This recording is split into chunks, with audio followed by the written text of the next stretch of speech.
Dans plusieurs marchés de la ville de Goma, le prix des denrées alimentaires ont fortement augmenté suite à la grève des transporteurs il y a une semaine. Le prix de certains produits comme les haricots ont même doublé.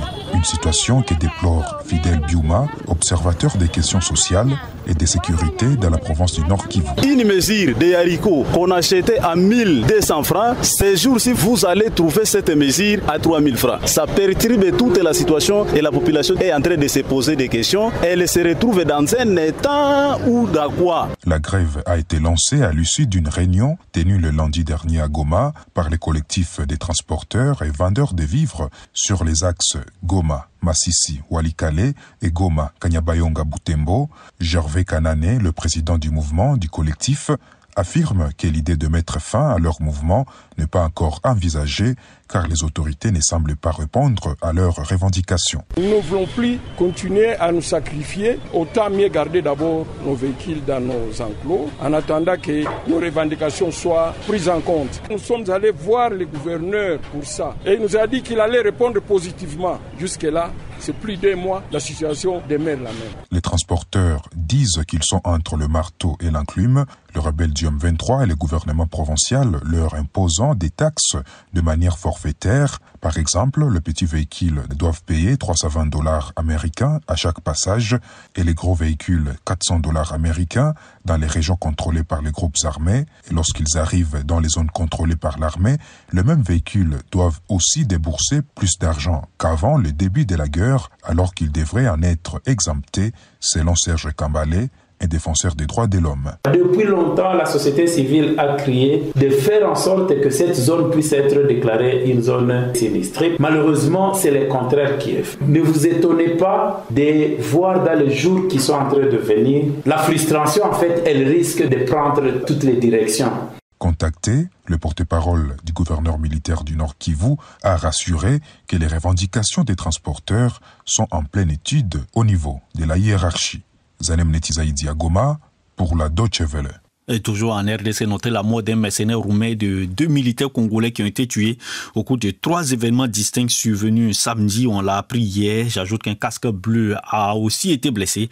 Tout cela s'est passé dans le Nord Kivu. Oui, Nord Kivu, dans l'est de la RDC. La situation dans cette partie du pays inquiète le pape François qui a déploré hier les combats et les massacres de civils qui se poursuivent dans de nombreux chrétiens qualifiés de martyrs de la foi par le souverain pontife. Près de 150 personnes sont mortes depuis début juin dans l'est de la RDC dans des tueries attribuées au groupe IDF, affilié à l'organisation djihadiste État islamique, dont 42 au cours des massacres commis dans la nuit de mercredi à jeudi dernier, selon des données fournies par les autorités locales et de la société civile de l'est de la RDC. La RDC où encore 2 anciens ministres devenus députés nationaux vont être poursuivis devant la justice après que l'Assemblée nationale a autorisé samedi l'ouverture d'une enquête judiciaire contre eux. Nicolas Kazadi, ancien ministre des Finances, et François Roubota, ancien ministre du Développement rural, sont soupçonnés d'être impliqués dans un scandale de surfacturation dans le cadre de forage et d'installation de lampadaires. Cela s'appelle en français la reddition des comptes. En bref, au Niger, 6 soldats ont été tués en début de semaine dernière lors d'une attaque de bandits armés dans le sud du pays. C'est en tout cas ce qu'a annoncé hier l'armée nigérienne. Ils étaient membres d'une unité chargée de surveiller l'oléoduc, l'oléoduc qui achemine le pétrole nigérien vers le Bénin. Une mort survenue en plein bras de fer entre Niamey et Porto-Novo. Et c'est en principe ce matin qu'ils doivent être présentés au juge de la Cour de répression des infractions économiques et du terrorisme à la Criette. 3 des 5 ressortissants nigériens placés la semaine dernière sous mandat de dépôt. Les 5 employés de la société pétrolière chinoise WAPCO Niger avaient été arrêtés la semaine dernière au Bénin, au port de Semepodji. Oui, jeudi, ils ont été entendus par le procureur spécial de la Criette et sont accusés de s'être introduits illégalement au Bénin dans le cadre des activités liées au transport du brut nigérien jusqu'au port de Semepodji. Maître Mamadou Ismaïla Konaté, avocat et ancien ministre malien de la Justice, craint que le jugement de ces ressortissants nigériens ne fasse entrer les 2 pays dans une escalade. Il est à votre micro, Eric Topona. Des individus ont été appréhendés dans des conditions que l'on sait, ont été considérés comme des individus sans doute nuisibles et qu'ils décident donc de les poursuivre devant le juge.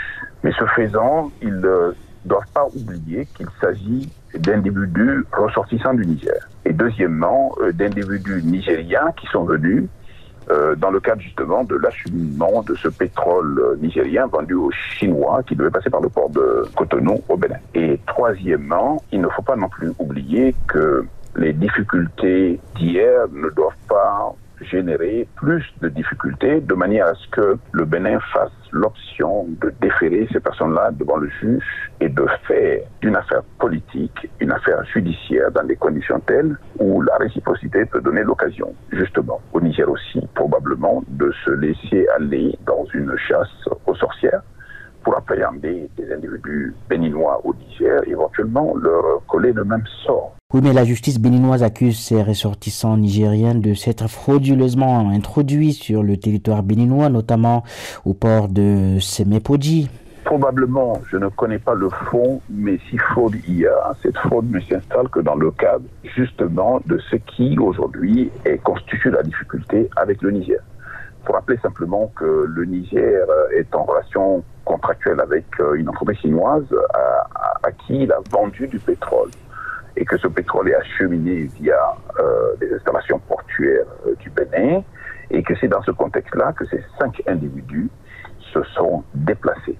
On peut sans doute remettre en cause leur statut ou le contexte dans lequel ils sont intervenus au Bénin, mais peu importe tout cela, n'eût été cette affaire de transport de pétrole que ces 5 individus ne se seraient pas retrouvés au Bénin dans ce contexte-ci.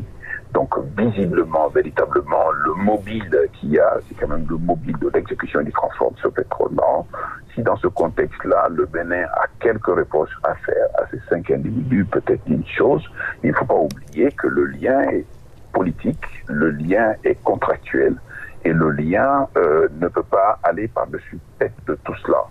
Maître Mamadou Ismaïla Konaté, avocat et ancien ministre malien de la Justice, au sujet donc de ce procès qui concerne 3 Nigériens de WAPCO Niger, procès qui se tient en principe ce lundi au Bénin. Maître Mamadou Ismaïla Konaté, à votre micro. Eric Topona, en bref, au Burkina Faso, une attaque djihadiste a visé mardi dernier la localité de Mansilla dans le nord-est du pays, près du Niger, selon des sources locales et sécurité dimanche. Aucun bilan officiel n'a été dévoilé. Les autorités n'ont pas communiqué si cette attaque qui a été revendiquée par le groupe de soutien à l'islam et aux musulmans affiliés à Al-Qaïda. À l'heure actuelle, à l'eau que nous n'avons pas fini de pleurer nos morts, bon nombre de nos pères, mères, frères et sœurs sont portés disparus, indique l'association des élèves et étudiants de Mansilla qui appelle les autorités à restaurer la paix. Encore en bref, au Malawi, 4 personnes sont mortes, écrasées et 12 autres ont été blessées dimanche soir dans un accident de la route survenu pendant le passage du convoi funèbre du vice-président Solos Chilima. Des milliers de curieux se sont rassemblés le long du parcours pour assister au passage du corbillard. Corbillard escorté par des voitures de la police, de l'armée et d'autres véhicules civils. Le corps de Solos Chilima, tué dans un accident d'avion la semaine dernière, était en train d'être transporté vers son village natal de Nsipé, à 180 km au sud de la capitale Lilongwe, où ses funérailles doivent avoir lieu lundi décrété jour férié. Rendez-vous sur Facebook DW Afrique.